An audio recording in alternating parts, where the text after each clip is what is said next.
Hey guys, welcome back to a new video. So in today's video, I'm going to be introducing a new project to the channel. If y'all been following me on Instagram or you've taken a look at this thumbnail, you probably already know what it is, but I am super excited for this project. It is a super rare bike, and saying that it's rare is kind of an understatement. I mean, getting parts for these things is pretty much impossible. When you do find parts for it, you're going to be spending money on them, but I'm cool with that. This is a bike that I've wanted for a really long time. The presence of it is just unreal.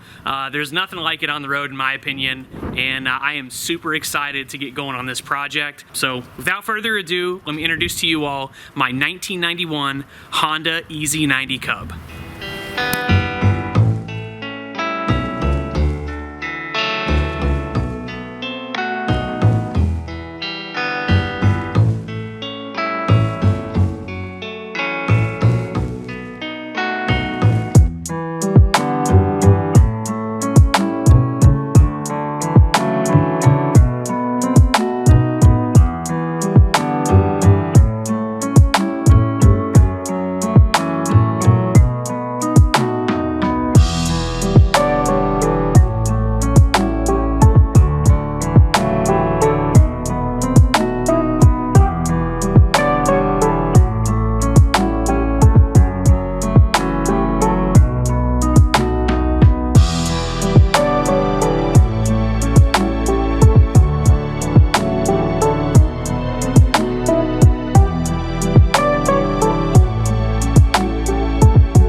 Right, here she is, my 1991 Honda EZ90 CUB, and you cannot tell me that there's another bike like this on the road. I mean, the look of this thing is just absolutely ridiculous.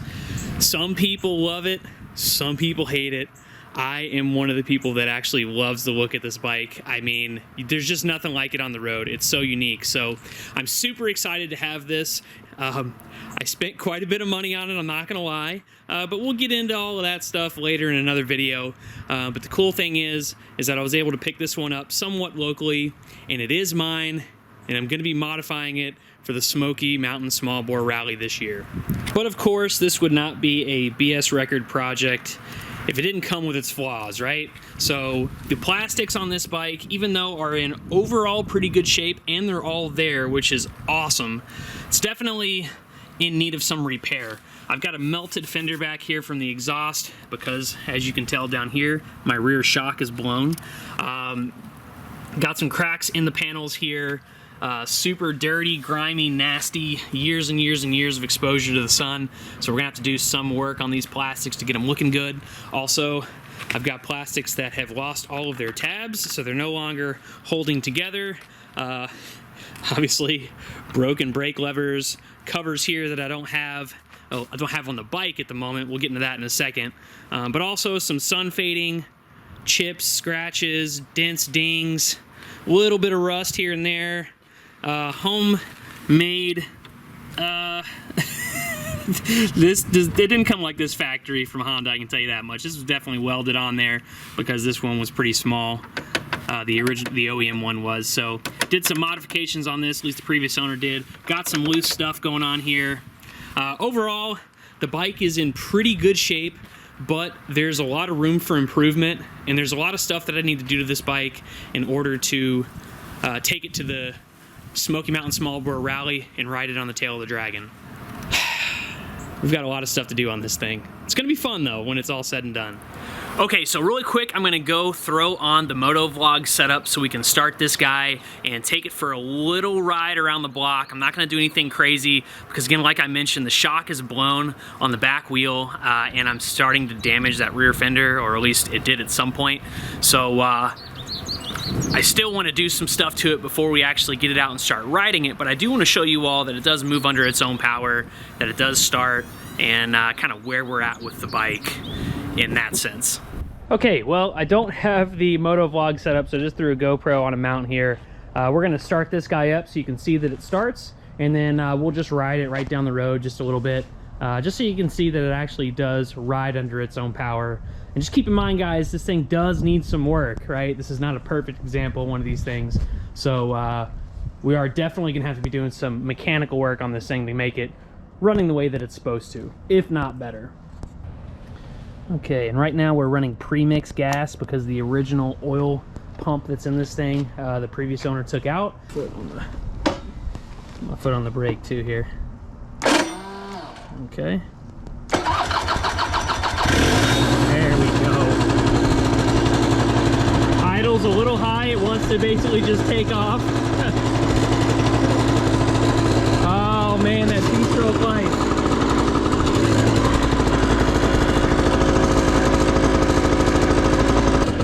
Dude, it's crazy. It sounds like a freaking jet ski. All right, let's take this for a little spin. Nothing crazy.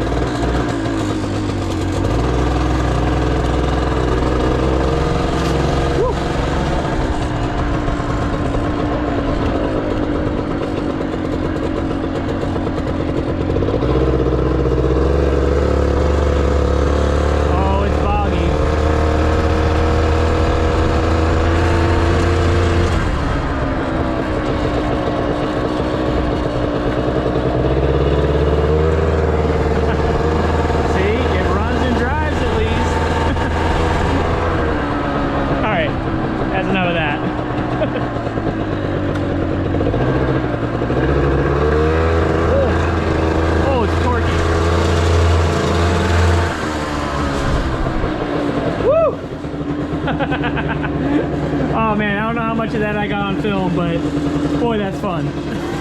This thing's gonna be a freaking rocket ship after we're done with it. A little smoky. Don't know if it's supposed to be that smoky, but something we're gonna figure out as we go, I hope.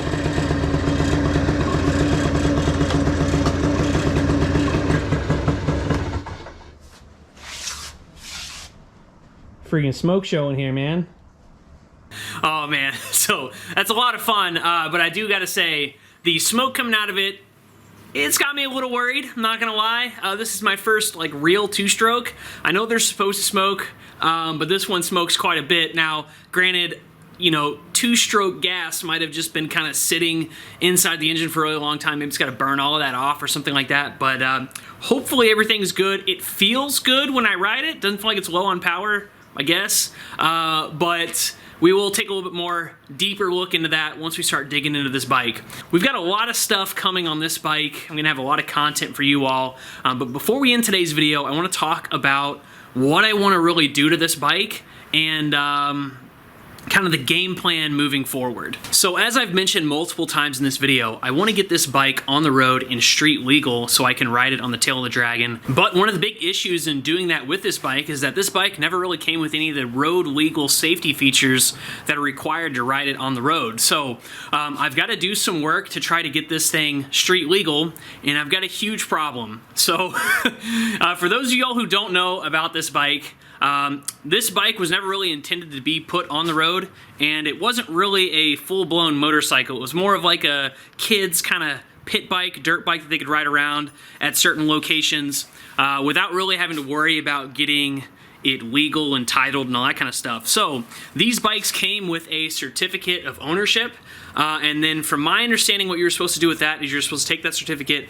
to your local DMV and get a title for the bike. And it was titled in a way to where it was actually set on there not for road use.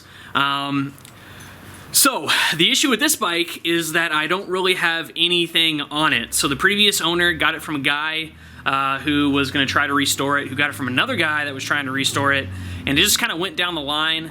And there's not really any sort of title associated with it. None that I can find, none that the previous owner had, none that the guy before him had. Doesn't really have anything. So here in Kentucky, it's a little bit hard to get a title or get registration for a bike without a title because there's really no proof that you own it.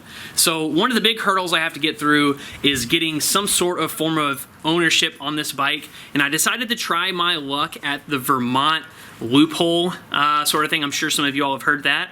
Now, I have not gotten anything back yet. It's been about a month, getting a little bit worried, but I did submit all my documentation on this bike to perform that particular process. And I'm going to be making another video that goes over the whole process on what I did to try to make this thing street legal. I don't really know if I can do it, but that's a huge first step, is if I can get it registered in Vermont, I can use that Vermont registration as my certificate of ownership, essentially, and then I can use that to hopefully apply for a title in my state of Kentucky. All right, so we got to get it registered. We got to get it titled in my name and in Kentucky and registered in Kentucky. We got to put safety features on the bike so that I can actually ride it on the road. And then we got to work with the mechanics of it just a little bit to see if we can get it up to 50 reliably. I think stock these bikes were rated about high 30s, maybe low 40s mile per hour. But we got to do a little bit of work to get it up to that 50 mark, maybe even a little bit faster, as long as it's reliable. That's going to be the big thing. So we've got quite a few things to overcome before we can actually get this thing out to the rally and ride it down the tail of the dragon. But even though it's taken me a long time to post content on this bike, I've actually had this thing since about, geez, I think August of last year, 2021, I think. It's taken me a while to make some content for it, but in the meantime, since then, I've actually been sourcing some parts for this bike. I've been working with some of the guys on that Cub forum, and I've got some good things that are ready to go and be put on this bike. So give me a second, let me go grab my parts, and I'll show you what we got. Whew.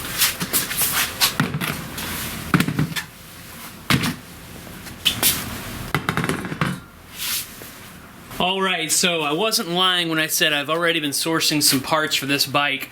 So right here we've got a brand new set of tires for the Honda EZ90 CUB. These are going to be Maxxis brand, so they're not OEM because you can't get them anymore, the OEM Dunlops, but these look pretty cool. They match the tread pretty much perfectly, and we're going to be using these for now. I think these are pretty cool. A step in the right direction for sure to make this bike a little bit more safe.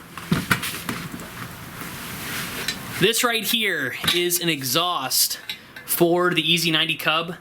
The guy that I've been talking to, his name is Andrew Zupa, or Zuppa, however you pronounce it, on the Facebook group. Shout out to him, dude. He has gotten me all of the parts that are pretty much in here. There's a couple that I was able to source myself, but for the most part, he has been very, very helpful in getting parts for this bike. He's actually part of a group in Italy that races these things in a competitive setting. So it's pretty cool. They've pretty much had to, since they break stuff all the time on these bikes, they've had to produce their own kind of replacement parts since Honda no longer makes anything for these bikes. So this is a SUCA exhaust, slightly used. One of his buddies used it on his bike and then he upgraded to another one. So I got a decent deal on this guy. This is going to make the bike sound crazy loud, but also hopefully it'll be like a rocket ship once I install this thing on. This thing should really help out with the exhaust flow on the bike. So super, super, super excited about this piece. And now we get into the box of goodies. So in here are all of the parts that I have been gathering since I got this bike. So I've got a couple of replacement plastic parts. These are the handlebar covers that are going to be going on the bike. I've got anytime I see a good deal on these two on eBay, I try to snatch them up as well. Here's a couple plastics for the chain guard. Mine's in decent shape, but these I think will clean up a little bit better. And of course, we've got the service manual. So anything that I do on this bike, I'll be able to put it to OEM spec, which is always good with my projects. We've got a couple other body parts in here, including the cover on the bottom. This one's used in a little bit rough shape, but it's not too bad. Better than the one that I currently have, and is one of the reasons why I scooped it up. And then of course down in here are just a lot of replacement OEM parts. This is going to be the chain slider. I've got a new handlebar, two new handle brakes for the bike that should hopefully work. We've got some new OEM foot pegs in here as well, new belt, new filter, front and rear brake cable here. Also, I've got and again, shout out to Andrew. This is a replacement shock, I believe, that came off of a Grom. It's a Takegawa, I think is how you say it, shock, and apparently these are pretty popular on Honda Groms, but this is hopefully going to make the rear end of the bike sit up a little bit higher, and it's going to feel a little bit better for me and my weight. You know, these bikes were kind of made for kids back in the day, so hopefully this will be a little bit more realistic for me, and should make the ride a lot better on the bike. And of course, on top of all of this stuff, we do have some performance parts as well. I have upgraded sprockets for the bike. This should increase our top speed. And then I also have a replacement CDI. Now this is a performance CDI that Andrew's group uses. Actually, there's their name right there, if it'll focus. Cabrix. So they worked to develop a performance CDI for this. Also, there's a little piece of metal that you put in the flywheel as well to kind of advance the timing, from my understanding. But anyway, this is supposed to make the bike, it's supposed to have a better power range when you install this in there. So hopefully that's going to help us get to that 50 mile an hour mark, 50, 55, something like that. But yeah, I just want to let you all know that I've got a lot of parts here. We're ripping raring to go on this bike. So as soon as I get the registration thing sorted out, we should move into installing all of these parts. And if we don't, we're going to go ahead and install them anyway because I already bought them, and we'll just ride this thing around where I can legally. And last but not least, I wanted to go over my solution for getting the safety features on the bike. Now these are just a couple of components that came with an order that I got from Andrew. So he worked to make a fiberglass mold of or a replacement fiberglass piece for the front of the EZ90 CUB. And but with this little cutout here, with an LED. So this is going to act as a headlight, and then here is a sub harness of the kit that I bought that are turn signals and brake light for the rear. So as you can see, I'm well along my way of getting this thing actually legal for the road and putting all the safety features back on this bike so that it can be on the road. Alright guys, so I think that's going to do it for this video. I hope you all enjoyed it. As you can see, we've got a big project on our hands. I know there's a lot of projects in the garage and all that kind of stuff, but this thing is going to be one of a kind once we're done with it. I'm super excited to get into it. I'm super excited to get those parts that I've already purchased on the bike, and really hoping that it's going to turn out great and it's going to be super fun to ride during the rally and on the tail of the dragon. But with all that being said, I hope you all enjoyed this video, and I hope you're as excited as I am to get going on this project. Stay tuned for more content on the Honda EZ90 CUB, and until next time, I'll see you later.